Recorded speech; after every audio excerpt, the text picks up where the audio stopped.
qaraxan ayaa qaraxii koowaad inta xilka uu la wareegay maxamed cabdullaahi maxamed farmaajo ee ka dhaca muqdisho.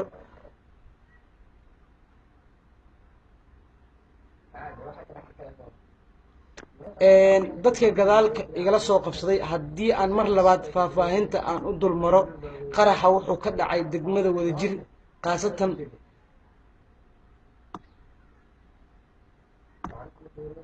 degmada Wadajir ee gobolka Banaadir uu ka dhacay, khaasatan xaafadda loo yaqaano Kaabagoday. qaraxa ayaa la sheegayaa khasaaraha saxda ah ee ka dhashay ee dhimasho inay tahay 30 ilaa 35, dhaawaca uu ka badan yahay 40 ilaa 40 iyo dhowr. qaraxa ayaa ah qarax loo adeegsaday baabuur nooca loo yaqaano xamuulka ama baabuurta waaweyn. qaraxan ayaa la sheegayaa inuu ka dhacay meel bulshada ay ku badan tahay.